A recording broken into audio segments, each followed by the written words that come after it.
Hi everyone, welcome to Vanda Race. So நம்ம வந்து பார்த்தீங்கன்னா 6th NCERT பேஸ் பண்ணி சயின்ஸாக வந்து கொண்டு போயிட்டுருக்கோம்ப்பா சரிங்களா. ஸோ இன்றைக்கி வந்து பார்த்தீங்கன்னா நம்ம பார்க்க போகிற topic the living organisms characteristics and habits சரிங்களா, ஹேபிட்டட்னு சொல்லுவாங்க. ஸோ ஒவ்வொரு ஆர்கானிசமும் எந்தெந்த இடத்துல எப்படி எப்படி தகவமைத்து வாழுது அப்படிங்கிறத பற்றி தான் இந்த டாப்பிக்கில் வந்து கொடுத்துருக்காங்க. ரொம்ப பேசிக்காக தப்பாக கொடுத்துருக்காங்க சரிங்களா. எஸ், ஸோ இந்த சீரீஸ் வந்து நம்ம கொண்டு போகிறதுக்கு என்ன காரணம் அப்படின்னு சொல்லி பார்த்தீங்கன்னா, நம்மளுடைய சென்ட்ரல் கவர்மெண்ட் அடுத்த வருஷம் வந்து பார்த்தீங்கன்னா கிட்டத்தட்ட ஒரு ரயில்வேஸில் 3 lakh வேகன்சி கிட்ட கொண்டு வர போகிறாங்க. ஸோ அதுக்காக மாணவர்களை ப்ரிப்பேர் பண்ணுற விதத்தில் தான் நம்ம என்ன பண்ணுறோம் அப்படின்னா இந்த சீரீஸ் வந்து கொண்டு போகிறோம். ஸோ நம்மளோட சீரீஸ் வந்து பார்த்தீங்கன்னா டெய்லியும் உங்களுக்கு ஆஃப்டர்நூன் 1 o'clock வந்து வந்துடும். ஸோ மறக்காமல் அதை வந்து பார்த்துருங்க சரிங்களா. எஸ், ஸோ நம்மளுடைய வெனரேஸை வந்து பார்த்தீங்கன்னா 6th level of practice program வந்து கொண்டு போயிட்டுருக்கோம். அதாவது basic classes, basic circle, extreme circle, super batch, rep, அப்புறம் இன்டர்வியூக்கான ஸ்பெஷல் கோச்சிங் நம்ம வந்து கொடுக்குறோம். ஸோ இந்த 6th level of practice program பயன்படுத்தி கிட்டத்தட்ட போன வருஷம் மட்டுமே ரயில்வேஸ், TNPSC, SSC, பேங்கிங்கில் ஒரு 6000க்கும் மேற்பட்ட ஸ்டூடெண்ட்ஸ் என்ன பண்ணியிருக்காங்க அப்படின்னா கவர்மெண்ட் ஜாப் வந்து வாங்கியிருக்காங்க. ஸோ நீங்களும் வாங்கணும்னு ஆசைப்பட்டீங்க அப்படின்னா நம்ம வீடியோக்குள்ள டிஸ்கிரிப்ஷனில் லிங்க் இருக்கும். அந்த லிங்கை கிளிக் பண்ணி ரெஜிஸ்டர் பண்ணிட்டீங்க அப்படின்னா நம்மளோட சப்போர்ட் டீம் வந்து உங்களுக்கு கைட் பண்ணுவாங்க சரியா. எஸ், அது மட்டும் இல்லாமல் நான் வீட்டில் இருந்து என்னால் படிக்க முடியல சரிங்களா, வீட்டில் இருந்தால் வந்து பார்த்தீங்கன்னா நிறைய டிஸ்டர்பன்சஸ் வந்து இருக்கும் சரியா. ஸோ அந்த டிஸ்டர்பன்ஸ்லாம் இல்லாமல் எனக்கு தனியாக ஒரு இடம் கொடுத்து என்னால் படிக்க சொன்னால் அப்படின்னா நான் கண்டிப்பாக நல்லா படிப்பேன் அப்படின்னு சொல்லிட்டு நீங்கள் நினைக்கிறீங்க அப்படின்னா அதுக்காகவே நம்ம என்ன பண்ணியிருக்கோம்னா ஒரு ஸ்பெஷல் ப்ரோக்ராம் வந்து கொண்டு வந்திருக்கோம். அந்த ப்ரோக்ராமுக்கு என்ன பேருன்னு கேட்டிங்கன்னா தட் இஸ் ப்ராக்டிஸ் வில்லேஜ். ஓகேங்களா. ஸோ இந்த ப்ராக்டிஸ் வில்லேஜில் வந்து பார்த்தீங்கன்னா உங்களுக்கு எந்த டிஸ்டர்பன்ஸுமே இருக்காது சரிங்களா. ஃபோன் தொல்லை, பேரண்ட்ஸ் தொல்லை சரிங்களா, ரிலேட்டிவ்ஸ் தொல்லை, இந்த மாதிரி எந்த தொல்லையுமே இருக்காமல் நீங்கள் என்ன பண்ணலாம் அப்படின்னா ஸ்ட்ரெஸ் ஃப்ரீயாக வந்து நீங்கள் இங்கே வந்து படிக்கலாம். ஸோ நம்மளுடைய வெனா ரேஸ் பிரான்ச்சஸில் இருக்க மாதிரியான எல்லா ஃபெசிலிட்டிஸும் இங்கேயும் இருக்குது சரிங்களா. ஃபார் எக்ஸாம்பிள் லைப்ரரி வந்து இருக்குது, லேப் இருக்குது, அது மட்டும் இல்லாமல் 24 hours மென்டார் சப்போர்ட்டுமே இங்கே வந்து இருக்குது சரிங்களா. எஸ், அதனால் நீங்கள் ஸ்ட்ரெஸ் ஃப்ரீயாக படிக்க விரும்பணும் அப்படின்னா நம்மளுடைய ப்ராக்டிஸில் ஜாயின் பண்ணுங்கள். அதுக்கு நீங்கள் பண்ண வேண்டியது ஒன்று தான், நம்ம வீடியோ கீழே டிஸ்கிரிப்ஷனில் அதுக்குன்னு சொல்லிட்டு தனியாக லிங்க் இருக்கும். அந்த லிங்கை கிளிக் பண்ணுங்கள், ரெஜிஸ்டர் பண்ணுங்கள். ஸோங்களா, நம்மளுடைய சப்போர்ட்டிங் வந்து ஃபர்தராக உங்களுக்கு கனெக்ட் பண்ணுவாங்க சரியா. எஸ், ஓகேப்பா. ஸோ இன்றைக்கி நான் டாபிக் உள்ள போயிடலாம். நம்ம டாப்பிக்கான ஃபர்ஸ்ட் கொஸ்டின் பாருங்கள். Camel possess long legs because to travel in desert, stay away from sand heat, for strong support, all of the above சொல்லி கொடுத்துருக்காங்க சரியா. எஸ், ஸோ நம்மளுடைய சாப்டருடைய ஃபர்ஸ்ட்லேயே வந்து பார்த்தீங்க அப்படின்னா இந்த விஷயத்தை வந்து கொடுத்துருப்பாங்க. எஸ், ஸோ டெசர்ட்டில் வந்து பார்த்தீங்கன்னா நிறைய அனிமல்ஸ் வாழாது சரிங்களா, சில குறிப்பிட்ட அனிமல்ஸ் தான் வாழும். ஃபார் எக்ஸாம்பிள் ஹார்ஸ், கேமல் இதான் வந்து வாழ்ந்துட்டு இருக்கும் சரி. எஸ்பெஷலி என்ன பண்ணுறாங்க, நிறைய கேமல்ஸ் என்ன பண்ணுவாங்க அப்படின்னா பாலைவன பகுதியை வந்து வளர்ப்பாங்க. ஓகேவா. எஸ், ஸோ அந்த கேமலோடைய உடல் வடிவம் வந்து பார்த்தீங்க அப்படின்னா அதோடைய வயிற்று பகுதி, அதோட கால் என்ன இருக்கும், ரொம்ப பெருசாக இருக்கும். அதோட வயிற்று பகுதி வந்து பார்த்தீங்கன்னா லைட்டாக பிளாடர் மாதிரி இருக்கும். அதுக்கு மட்டும் இல்லாமல் அதுக்கு ஒரு கூன் இருக்கும், ஆக்சுவலாக ஹம்ப்னு சொல்லுவாங்க சரியா. எஸ், ஸோ இந்த மாதிரியான உடலமைப்பு வந்து அது வந்து பெற்றிருக்கும். ஸோ இந்த மாதிரி உடலமைப்பு வந்து பெறுறதுக்கு வந்து பார்த்தீங்கன்னா ரொம்ப நாள் வந்து எடுத்திருக்கும் சரிங்களா. So it is evolutionary development சரிங்களா. டெசர்ட்டில் வாழ்கிறதுக்காகவே என்ன பண்ணியிருக்கு அப்படின்னா இந்த விலங்கு தன்னுடைய உடம்பு என்ன பண்ணியிருக்கு, அதுக்கேற்ற மாதிரி மாற்றிருக்கு சரியா. எஸ், ஸோ அந்த விஷயத்தில் என்ன பண்ணியிருக்காங்க, நமக்கு ஃபர்ஸ்ட் கொஸ்டின் வந்து கேட்டிருக்காங்க. ஸோ எதுக்கு வந்து கேமலுக்கு பெரிய கால்கள் வந்து இருக்கிறதா வந்து கொஸ்டின் வந்து கேட்டிருக்காங்க சரியா. எஸ், ஸோ எதுக்கு வந்து அதுக்கு பெரிய கால்கள் இருக்குது அப்படின்னு சொல்லி பார்த்தீங்கன்னா, ஸோ நமக்கு தெரியும் டெசர்ட்டில் வந்து பார்த்தீங்கன்னா அதிகமான வெப்பம் வந்து இருக்கும் சரிங்களா. அந்த மணல் வந்து பார்த்தீங்கன்னா அதிகமான வெப்பத்தை வந்து கக்கிக்கிட்டு இருக்கும். ஸோ அந்த வெப்பமானது அதோட வயிற்று பகுதிக்கு வந்து போகாமல் தடுக்கிறதுக்காக தான் என்ன பண்ணியிருக்கு அப்படின்னா அதோட கால்கள் வந்து மிக நீளமாக வந்து வளர்ந்துருக்கு சரியா. எஸ், ஸோ இதுக்கான சரியான விடை வந்து பார்த்தீங்கன்னா stay away from sand heat. ஓகேவா. ஸோ அந்த சுடுமணல் இருக்கக்கூடிய அந்த சூடுங்கிறது கேமலுடைய வயிற்று பகுதியை வந்து அடையாமல் இருக்கிறதுக்காக தான் என்ன பண்ணியிருக்கு, கேமல் வந்து தன்னுடைய கால்களை வந்து மிக நீளமாக வந்து வளர்ச்சி அடைய மாதிரி எவல்யூஷன் ரிலேஷன்ஷிப் வந்து பண்ணியிருக்கு சரியா. எஸ், அப்போது ஒன்றுக்கு வந்து பார்த்தீங்கன்னா option B stay away from sand heat is the correct ஆன்சர்ப்பா. ஓகேவா. எஸ், ஓகே, நெக்ஸ்ட் கொஸ்டின் பார்க்கலாம். நெக்ஸ்ட் கொஸ்டின் பாருங்க. Some changes that can happen in an organism over a short period of time to help them adjust to some changes in their surrounding is called as adaptation, acclimatization, evolution, none of the அபோன்னு சொல்லி கொடுத்துருக்காங்க சரியா. Yes, so கேமலுக்கு வந்து பெரிய கால்கள் வந்து வந்தது வந்து பார்த்தீங்கன்னா இது வந்து ரொம்ப வருஷ காலமாக நடந்த ஒரு பரிணாம வளர்ச்சி. ஆனால் சில நேரங்களில் வந்து பார்த்தீங்க அப்படின்னா ஷார்ட் டைமில் என்ன ஆகும் அப்படின்னா ஆர்கானிசம்ஸ் சில சேஞ்சஸ் வந்து ஏற்படுத்திக்கும். ஃபார் எக்ஸாம்பிள் நம்ம வந்து திடீர்னு என்ன பண்ணுறோம், ஒரு மலைப்பகுதியில் வந்து ஏறுறப்போ என்ன ஆகும் அப்படின்னா நம்மளுடைய மூச்சு வந்து என்ன ஆகும் அப்படின்னா ப்ராப்பராக சுவாசிக்க முடியாது. சரிங்களா? நம்ம ப்ரீத்திங் என்ன பண்ணுவோம், ஃபாஸ்ட்டாக பண்ணுவோம். சரியா? எஸ். ஆனால் இதே மலை ஏறிட்டே இருக்கீங்க, நீங்கள் தொடர்ச்சி ஏறிட்டே இருக்கீங்க அப்படின்னா நம்ம உடம்பு என்ன பண்ணிக்கும், அதுக்கு ஏற்ற மாதிரி அடாப்ட் ஆகிக்கும். ஓகேவா? எஸ். ஸோ இந்த மாதிரி ஷார்ட் பீரியடில் அந்த சரௌண்டிங்ஸ் ஏற்ற மாதிரி நம்ம வந்து நம்மளுடைய உடம்பு வந்து சேஞ்ச் ஆகிடுச்சு அப்படின்னா இதுக்கு வந்து என்ன பேர் அப்படின்னு சொல்லி வந்து கேட்குறாங்க. ஸோ இதுக்கு வந்து என்ன பேர் அப்படின்னு சொல்லி பார்த்தீங்கன்னா தட் இஸ் அஸ்லிமேட்டைசேஷன். அஸ்லிமேட்டைசேஷன் அப்படின்னு சொல்லுவாங்க. சரியா? எஸ். அப்போது செகண்டுக்கு வந்து பார்த்தீங்கன்னா option B acclimatization is the correct ஆன்சர்ப்பா. ஏ ஷார்ட் பீரியட் ஆஃப் டைமில். லாங் பீரியட் ஆஃப் டைமில் வந்து பார்த்தீங்கன்னா இட்ஸ் ஏ எவல்யூஷனரி டெவலப்மெண்ட். ஓகேங்களா? பட் ஷார்ட் பீரியட் ஆஃப் டைமில் it is called as acclimatization. ஓகேங்களா? எஸ். ஓகே, நெக்ஸ்ட் கொஸ்டின் பார்க்கலாம். நெக்ஸ்ட் கொஸ்டின் பாருங்க. Biotic components trees, abiotic components stones, soil, air, all of the அபோவ்னு சொல்லி வந்து கொடுத்துருக்காங்க. ஓகேவா? எஸ்.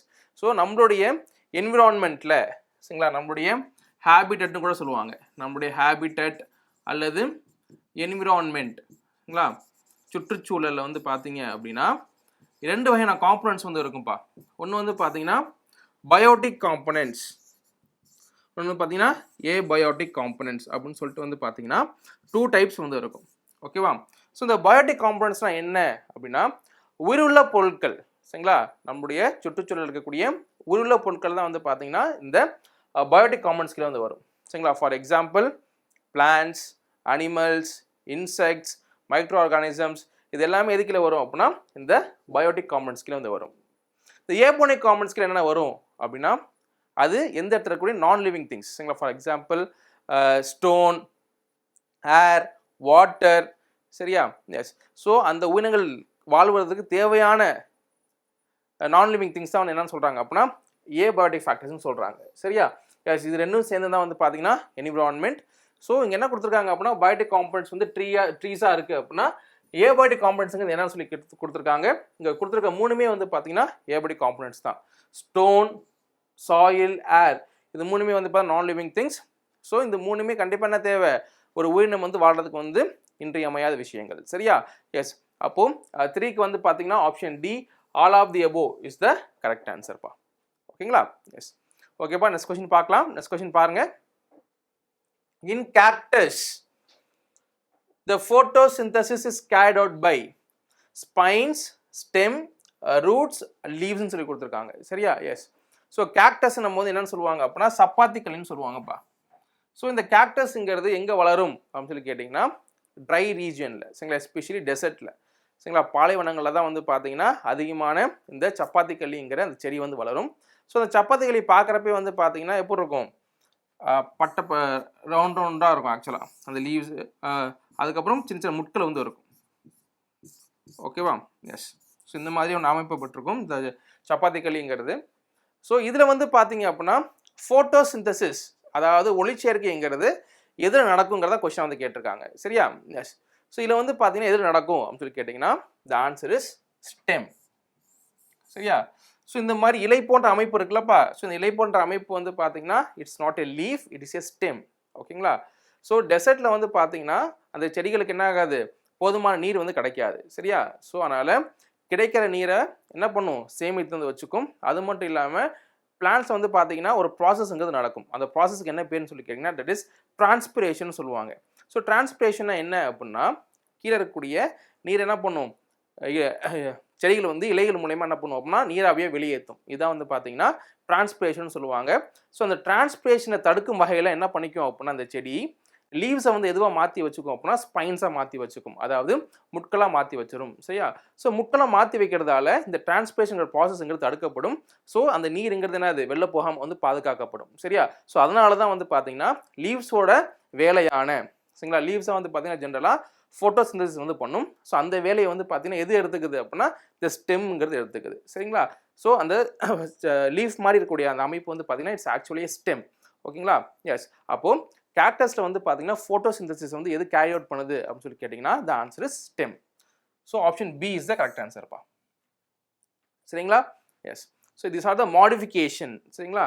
ஸோ சூழ்நிலைக்கு ஏற்ற மாதிரி என்ன பண்ணிக்குது அந்த செடி வந்து தன்னை வந்து மாற்றிக்குது. எப்படி வந்து கேமல் வந்து அங்கே வாழ்கிறதுக்காக தன்னோட உடம்பை வந்து மாற்றிக்கிச்சோ அதே மாதிரி இந்த செடிகள் என்ன பண்ணியிருக்கு அப்படின்னா அங்கே வாழ்கிறதுக்காக தன்னுடைய உடல் அமைப்பை என்ன பண்ணிக்குது மாற்றிக்குது. ஓகேங்களா? எஸ். ஓகே பாருங்க நெக்ஸ்ட் கொஸ்டின் பாருங்க. The leaves of the mountain trees are needle like because to retain rainwater and snow, helps the rainwater and snow to slide off easily, faster transpiration, faster photosynthesis. சரியா? Yes. So மலைக்காடுகளில் சரிங்களா, மலையில் வாழக்கூடிய மரங்கள் வந்து பார்த்தீங்கன்னா எப்பவுமே எப்படி இருக்கும் அப்படின்னா ரொம்ப பெருசாக இருக்கும். அது மட்டும் இல்லாமல் அதுங்களுடைய இலைகள் வந்து பார்த்தீங்கன்னா ரொம்ப ப்ராடாக இருக்காது சரிங்களா. ஸோ ஊசி மாதிரி தான் இருக்கும். ஓகேவா? எஸ்.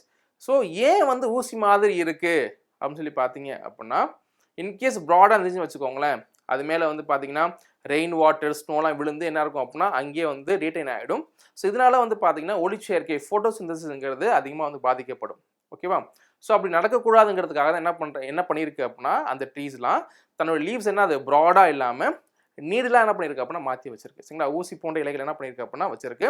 ஸோ அப்படி இருக்கிறதால என்ன ஆகும் அப்படின்னா ஸ்னோவாக இருந்தாலும் சரி ரெயின் வாட்டர் இருந்தாலும் சரி என்ன ஆகாது, அந்த லீஃப் வந்து பெருசாக வந்து தங்காது சரிங்களா. ஏன்னா ஸ்லிப் ஆகி கீழே விழுந்துடும். ஸோ அதோடைய ஃபோட்டோசிந்தசிஸ் ப்ராசஸுக்கும் அப்புறம் டிரான்ஸ்பிரேஷன் ப்ராசஸுக்கும் வந்து பார்த்தீங்கன்னா அது மிகப்பெரிய இடையூறாக வந்து இருக்காது சரியா. எஸ். ஸோ அப்போ எதுக்காக நீடில் ஷேப்பில் இருக்குது அப்படின்னு சொல்லி பார்த்தீங்கன்னா to helps the rain water and snow to slide off easily சரியா. எஸ். ஸோ அதுக்காக தான் அந்த மலையில் இருக்கக்கூடிய அந்த மரங்களோட இலைகள் வந்து ஊசி போன்ற அமைப்பை வந்து பெற்று இருக்கு. ஓகேவா? அப்போ 5க்கு வந்து பார்த்தீங்கன்னா option B is the correct ஆன்சர்ப்பா. சரியா? எஸ். ஓகே நெக்ஸ்ட் கொஸ்டின் பார்க்கலாம். நெக்ஸ்ட் கொஸ்டின் பாருங்க. The main purpose of the gills in aquatic organism is for locomotion, use dissolved oxygen in water, filter the water, none of the above. சரியா? Yes. So இந்த kills அப்படின்னுங்கிறது ஒரு ஆர்கன்பா. கில்ஸுங்கிறது organ, செதில்கள்னு சொல்லுவாங்க. So இது வந்து எங்கே இருக்கும் எங்கே காணப்படும் அப்படின்னா மெஜாரிட்டி மீன்களில் சரிங்களா. மீன்களை வந்து பார்த்தீங்கன்னா அதிகமாக காணப்படக்கூடிய ஒரு முக்கியமான உறுப்பு தான் வந்து பார்த்தீங்கன்னா இந்த கில்ஸ்ன்னு சொல்லுவாங்க. ஸோ இந்த கில்ஸ் வந்து எதுக்கு பயன்படுது அப்படிங்கிறத கொஸ்டின் வந்து கேட்டிருக்காங்க சரியா. எஸ். ஸோ நம்ம பார்த்துருப்போம் மீன் வாங்குறப்பலாம் நம்ம அம்மா என்ன பண்ணுவாங்க, ஃபர்ஸ்ட் எடுத்தோடனே போயிட்டு அந்த கில்ஸ் தான் போய் பார்ப்பாங்க. அது வந்து சிவப்பாக இருக்கா, சிவப்பாக இருந்துச்சுன்னா அது வந்து ஃப்ரெஷ், சிவப்பாலாமல் லைட்டாக மட்டியாக இருந்துச்சு அப்படின்னா அது வந்து பார்த்தீங்க அப்படின்னா ஃப்ரெஷ் இல்லைன்னு சொல்லிட்டு கண்டுபிடிப்பாங்க சரியா. எஸ். ஸோ அந்த ஆர்கன் தான் வந்து பார்த்தீங்கன்னா கில்ஸ்ன்னு சொல்லுவாங்க. ஸோ அந்த ஆர்கன் அந்த கில்ஸை வச்சு அந்த கில்ஸுங்கிறது எதுக்கு பயன்படுது, அந்த உயிரினங்களுக்கு வந்து எதுக்கு பயன்படுதுங்கிறதா கொஸ்டின் வந்து கேட்டிருக்காங்க சரியா. எஸ். ஸோ எதுக்கு பயன்படுது அப்படின்னா use the dissolve oxygen in water. ஓகேவா? ஸோ நம்ம ஏற்கனவே பார்த்துருக்கோம் வாட்டருக்கு வந்து ஒரு கெப்பாசிட்டி இருக்குப்பா சரிங்களா. என்ன கெப்பாசிட்டி இருக்குது அப்படின்னா கேஸஸ் என்ன பண்ணிக்கும் டிசால்வ் பண்ணி உள்ளே வச்சுக்கும். எஸ்பெஷலி ஆக்சிஜன் என்ன பண்ணிக்கும் அதிக அளவு டிசால்வ் பண்ணி உள்ளே வச்சுக்கும் சரியா. அந்த ஆக்சிஜன் தான் வந்து பார்த்தீங்கன்னா மரைன் ஆர்கானிசம்ஸ் என்ன பண்ணும் அதோடைய ப்ரீத்திங் வந்து எடுத்துக்கும். ஓகேவா? எஸ். ஸோ இந்த கில்ஸுங்கிறது எதுக்கு பயன்படுது அப்படின்னா அந்த டிசால்வ் ஆக்சிஜனை வந்து தனியாக பிரித்து எடுத்து அந்த உயிரினங்கள் வந்து ப்ரீத்திங் பண்ணுறதுக்கு வந்து ஹெல்ப் பண்ணுது சரியா. எஸ். ஸோ அதுக்காக தான் வந்து பார்த்தீங்கன்னா கில்ஸுங்கிறது அந்த உயிரினங்களுக்கு வந்து இருக்குது. ஸோ 6க்கு வந்து பார்த்தீங்கன்னா option B use dissolve oxygen in water சரிங்களா. எஸ். ஓகேப்பா நெக்ஸ்ட் கொஸ்டின் பார்க்கலாம். நெக்ஸ்ட் கொஸ்டின் பாருங்க. டால்ஃபின் சரிங்களா. A dolphin and whales are breathed through nostrils, blowholes, gills, both A and B ன்னு சொல்லியிருக்காங்க சரியா. எஸ். ஸோ இதே மரைன் ஆர்கானிசம்ஸ் தான் கடலில் வாழக்கூடிய டால்ஃபின்கள், நீலத்திமிங்கலங்கள் சரிங்களா. திமிங்கலம் சொல்லுவாங்க, இல்லை நீலத்திமிங்கலம் கூட சொல்லுவாங்க. அதான் வந்து பார்த்தீங்கன்னா ரொம்ப ரொம்ப பெருசு ஆக்சுவலாக. ஓகேவா? ஸோ இதெல்லாம் வந்து பார்த்தீங்கன்னா வாழுது ஆக்சுவலாக மரைனில் வந்து வாழுது. But these 2 organisms are not fishes சரிங்களா. ஸோ இது ரெண்டுமே வந்து பார்த்தீங்கன்னா எந்த கணக்கில் வராது அப்படின்னா மீன்களுடைய கணக்கில் வந்து வராது சரியா. ஸோ இது ரெண்டுமே வந்து பார்த்தீங்கன்னா பாலூட்டிகள் ஆக்சுவலாக மேமல்ஸ். ரெண்டுமே வந்து பார்த்தீங்கன்னா மேமல்ஸ் சரிங்களா, பாலூட்டிகள் இனம். ஸோ இதுங்களுக்கு வந்து பார்த்தீங்கன்னா கில்ஸ் போன்ற அமைப்பு கிடையாது சரியா. ஆனால் இதுங்க எப்படி வந்து மூச்சு விடுது அப்படின்னு சொல்லி பார்த்தீங்கன்னா by the organ called as nostrils or blow holes சரிங்களா. நம்ம பார்த்துருப்போம் திமிங்கலத்தோடைய நெற்றி பகுதியில் என்ன இருக்கும் ஒரு பெரிய ஓட்டை வந்து இருக்கும். அது வழியாக என்ன ஆகும் பயங்கரமாக நீர் வந்து ஒரு ஊற்று மாதிரி வெளில வரதுன்னு நம்ம வந்து பார்த்துருக்கலாம் சரியா. எஸ். ஸோ இந்த உயிரினங்கள் வந்து எப்படி வந்து தன்னை வந்து மாற்றி வச்சுருக்கோம் அப்படின்னா இதுங்களால் அதிக மணி நேரம் நீருக்குள்ளே வந்து இருக்கிற மாதிரியாகவும், ஸோ அதுக்கு எப்போ வந்து ஆக்சிஜன் வந்து தேவையோ அப்போ மட்டும் என்ன ஆகும் மேலே வரும். மேலே வந்து சுவாசத்தை எடுத்துக்கிட்டு என்ன ஆகிடும் கீழே போயிடும் சரியா? எஸ். ஸோ இந்த மாதிரி என்ன பண்ணியிருக்கோம் அப்படின்னா இந்த ஆர்கானிசம் வந்து தங்களை வந்து மாற்றி வச்சிருக்கும். ஸோ அப்படி ரெஸ்பயர் பண்ணுறப்போ அதுக்கு தேவைப்படுற அந்த ஆக்சிஜன் வந்து எது மூலிமா எடுத்துக்குது அப்படின்னு சொல்லி பார்த்தீங்கன்னா இந்த நாஸ்ட்ரில்ஸ் அல்லது ப்ளோ ஹோல்ஸ் மூலிமா தான் வந்து எடுத்துக்குது. சரியா? எஸ். அப்போ 7க்கு வந்து பார்த்தீங்கன்னா both A and B is the correct answer பா. both A and B is the correct answer. சரிங்களா? எஸ். ஓகே. நெக்ஸ்ட் கொஸ்டின் பார்க்கலாம். நெக்ஸ்ட் கொஸ்டின் பாருங்க. The inhale and exhale movement of the air is called as respiration, breathing, transportation அப்புறம் transpiration சொல்லி கொடுத்துருக்காங்க. சரியா? Yes. So ஒரு உயிரினம் வந்து உயிர் வாழ்கிறதுக்கு இந்த இன்ஹேல் மூவ்மெண்ட்டும் எக்ஸ்ஹேல் மூவ்மெண்ட்டும் ரொம்ப ரொம்ப முக்கியம்ப்பா. ஸோ இன்ஹேல்னா என்ன அப்படின்னா நமக்கு தேவையான காற்றை உள்ளிழுக்கிறது. சரிங்களா? உள்ள இருக்கக்கூடிய அந்த முறை தான் வந்து பார்த்தீங்கன்னா இன்ஹேல்னு சொல்லுவாங்க. சரிங்களா? இதே வந்து அந்த காற்று உள்ளே போய் ரியாக்ஷன் ஆகி இன்னொரு காற்றா வெளில வரும். அதான் வந்து பார்த்தீங்கன்னா எக்ஸ்ஹேல்னு சொல்லுவாங்க. சரியா? ஃபார் எக்ஸாம்பிள் ஹியூமன்ஸ் என்ன பண்ணுவாங்க அப்படின்னா ஆக்சிஜன் வந்து இன்ஹேல் பண்ணுவாங்க, வெளில விடுறது வந்து பார்த்தீங்கன்னா கார்பன் டை ஆக்சைடாக வந்து இருக்கும். சரியா? ஸோ இதை வந்து இன்ஹேல் எக்ஸ்ஹேல்னு சொல்லுவாங்க. ஸோ இந்த இன்ஹேல் எக்ஸ்ஹேல் ப்ராசஸ் மொத்தமாக சேர்த்து என்னன்னு சொல்கிறாங்க அப்படின்னு சொல்லி பார்த்தீங்கன்னா it is called as breathing. ஓகேங்களா? ஸோ உங்களுக்கு ரெண்டு இடத்துல இது கன்ஃபியூஷன் ஏற்படும்ப்பா. ரெஸ்பிரேஷனாக ப்ரீத்திங்கான்னு சொல்லிட்டு என்ன ஆகும் அப்படின்னா உங்களுக்கு வந்து கன்ஃபியூஷன் வந்து ஏற்படும். ஸோ இந்த கன்ஃபியூஷன் வந்து பார்த்தீங்கன்னா அடுத்த கொஷினில் வந்து உங்களுக்கு வந்து கிளாரிஃபை ஆகிடும். சரியா? எஸ். ஸோ இன்ஹேல் எக்ஸ்ஹேல் வந்து பார்த்தீங்க அப்படின்னா இந்த குமுலேட்டிவ் என்னன்னு சொல்லுவாங்கன்னா it is called as breathing சொல்லுவாங்க. சரியா? அப்போ 8க்கு வந்து பார்த்தீங்கன்னா option B is the correct ஆன்சர்ப்பா. சரிங்களா? எஸ். ஓகே. நெக்ஸ்ட் கொஸ்டின் பார்க்கலாம். நெக்ஸ்ட் கொஸ்டின் பாருங்க. The process of obtaining energy from the intake food is called as respiration, breathing, transportation அப்புறம் transpiration சொல்லியிருக்காங்க. சரியா? எஸ். ஸோ நம்ம உட்கொள்ள உணவுலிருந்து நமக்கு தேவையான ஆற்றலை வந்து பெறக்கூடிய அந்த செயல்முறைக்கு தான் என்ன பேர் அப்படின்னு சொல்லி பார்த்தீங்கன்னா that is called as respiration சொல்லுவாங்கப்பா. சரியா? அதுக்கு பேர் தான் ரெஸ்பிரேஷன். ஸோ நம்முடைய சாப்பாடு இருக்கா, அதாவது C6H12O6 ஓகேவா? ஸோ இந்த சாப்பாடு அப்புறம் இன்டேக் பண்ணக்கூடிய ஆக்சிஜன், ஸோ ரெண்டும் ரியாக்ட் ஆகி நமக்கு என்ன தரும் அப்படின்னா எனர்ஜிங்கிறது தரும். ஸோ ஒரு உயிரினம் வந்து உருவாடுறதுக்கு என்ன அது எனர்ஜிங்கிறது ரொம்ப ரொம்ப அவசியமானது. ஸோ இந்த ரியாக்ஷனுக்கு அப்புறம் எது வந்து வெளில வரும் அப்படின்னா கார்பன் டை ஆக்சைடுங்கிறது வெளில வரும். ஓகேவா? எஸ். ஸோ நம்ம ஏற்கனவே சாப்பாடை வந்து பார்த்தீங்கன்னா தட் இஸ் ஸ்டார்ச் அல்லது குளுக்கோஸ்னு சொல்லுவாங்க. நம்ம உடம்புல இருக்கிறது C6H12O6 ப்ளஸ் அதோட எது ரியாக்ட் ஆகுது, நம்ம இழுக்கக்கூடிய ஆக்சிஜனுங்கிறது ரியாக்ட் ஆகுது. சரி, ரியாக்ட் ஆகி நமக்கு என்ன ஆகுதுன்னா எனர்ஜி வந்து கொடுக்குது. ஸோ அப்படி ரியாக்ட் ஆனதுக்கப்புறம் ஸோ அந்த குளுக்கோஸ் இருக்கக்கூடிய கார்பனும் ஆக்சிஜனும் ஒன்று சேர்ந்து நமக்கு வந்து நம்ம எதை வெளியிடுறோம், கார்பன் டை ஆக்சைடு வந்து வெளியிடுறோம். சரியா? எஸ். இந்த டோட்டல் ப்ராசஸ்க்கு என்ன பேர் அப்படின்னு சொல்லி கேட்டாங்கன்னா it is called as respiration சொல்லி பேருப்பா. சரிங்களா? எஸ். அப்போ 9க்கு வந்து பார்த்தீங்கன்னா option A respiration is the correct answer. சரிங்களா? எஸ். ஓகே. நெக்ஸ்ட் கொஸ்டின் பார்க்கலாம். நெக்ஸ்ட் கொஸ்டின் பாருங்க. A stimuli is adapt to surrounding, change to surrounding, respond to surrounding, destroy the surrounding சொல்லி கொடுத்துருக்காங்க. சரியா? எஸ். ஸோ இந்த ஸ்டிமுலிங்கிறது ரொம்ப ரொம்ப முக்கியமான ஒரு விஷயம்ப்பா, எஸ்பெஷலி ஃபார் பிளான்ஸ். சரிங்களா? பிளான்ஸ் வந்து எந்த இடத்துல எப்படி வளருதுங்கிறத தீர்மானிக்கக்கூடிய ஒரு முக்கியமான காரணியாக எது இருக்கும் அப்படின்னா இந்த ஸ்டிமுலி தான் வந்து இருக்கும். ஃபார் எக்ஸாம்பிள் ஒரு இடத்துல நல்ல சூரிய ஒளி கிடச்சிச்சின்னு வச்சுக்கோங்களேன். ஸோ அந்த இடத்துல என்ன ஆகும் அப்படின்னா இந்த பிளான்ஸுக்கு வந்து சூரியனை பார்த்து நல்லா வளரும். இதே ஒரு இடத்துல நல்லா தண்ணி கிடச்சிச்சு அப்படின்னா அந்த இடத்துல என்ன ஆகும், அந்த ரூட்ஸ் என்ன ஆகும், ஸ்ட்ராங்காக கீழே வந்து வளரும். ஓகேவா? எஸ். அப்போது ஒரு எக்ஸ்டர்னல் ஏஜென்சி அந்த ஆர்கானிசமுடைய க்ரோத்துக்கு ஹெல்ப் பண்ணுது அப்படின்னா அதுக்கு பேர் தான் வந்து பார்த்தீங்கன்னா ஸ்டிமுலின்னு சொல்கிறாங்க. ஸோ ஸ்டிமுலினா என்ன அப்படின்னா ரெஸ்பான்ஸ் டு சரௌண்டிங். சரிங்களா? எஸ். அப்போ 10க்கு வந்து பார்த்தீங்கன்னா option C respond to surrounding is the correct ஆன்சர்ப்பா. ஓகேங்களா? எஸ். ஓகே. நெக்ஸ்ட் கொஸ்டின் பார்க்கலாம். நெக்ஸ்ட் கொஸ்டின் பாருங்க. Touch me not plant is called as Magnifera indica, Mimosa pudica, Asagerata indica, none of the above.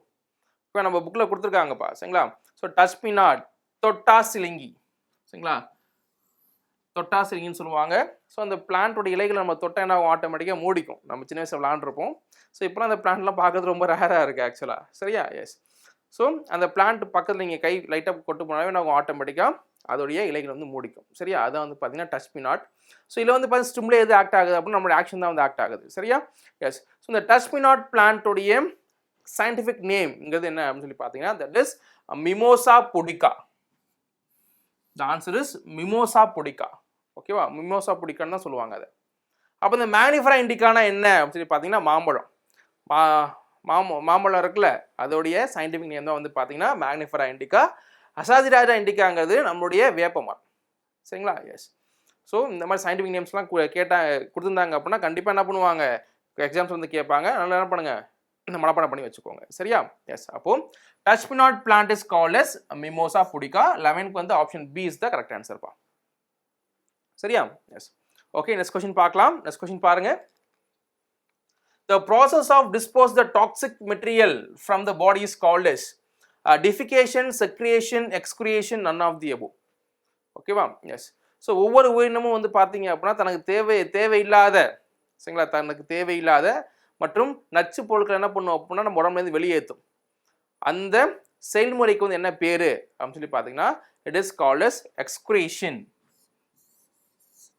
சரியா? Yes. Excretion வேற, defecation வேறப்பா. So defecation வந்து பார்த்தீங்க அப்படின்னா dispose of waste or undigested food, இதை வந்து பார்த்தீங்கன்னா டிஃபிகேஷன். சரிங்களா? டிஃபிகேஷன் வேற, சரிங்களா, மலம் கழித்தல்ங்கிறது வேற. சரியா? பட் எக்ஸ்கிரியேஷனுங்கிறது நமக்கு உடம்புக்கு தேவையில்லாத மற்றும் டாக்ஸிக் சப்ஸ்டன்ஸை வெளியேற்றுறது. ஸோ நம்ம உடம்புல வந்து இந்த வேலையை எது பார்க்குது அப்படின்னு சொல்லி பார்த்தீங்கன்னா கிட்னி அப்புறம் ஸ்கின்னு, இந்த ரெண்டு உறுப்பும் வந்து பார்த்துக்குது. சரியா? ஸோ நம்மளோட யூரின் போகிறது வந்து பார்த்தீங்கன்னா எக்ஸ்கிரியேஷன். சரிங்களா? ஸோ ஃபீக்கல் போகிறது வந்து பார்த்தீங்கன்னா டிஃபிகேஷன். சரிங்களா? ரெண்டும் வேறு. டிஃபிகேஷன் வந்து டைஜஸ்ட் சிஸ்டமோட ரிலேட் ஆனது, யூரின் போகிறதுங்கிறது எக்ஸ்கிரியன் சிஸ்டமோட ரிலேட் ஆனது. சரிங்களா? ஸோ ரெண்டுமே வெவ்வேறு. ஓகேவா? எஸ். அப்போ 12க்கு வந்து பார்த்தீங்கன்னா option C excretion is the correct ஆன்சர்ப்பா. சரியா? எஸ். ஓகேப்பா, நெக்ஸ்ட் கொஸ்டின் பார்க்கலாம். நெக்ஸ்ட் கொஸ்டின் பாருங்க. The habitats of the plants and animals that live on the land are called as dash habitat. Marine, terrestrial, desert, all of the above. ஓகேவா? S.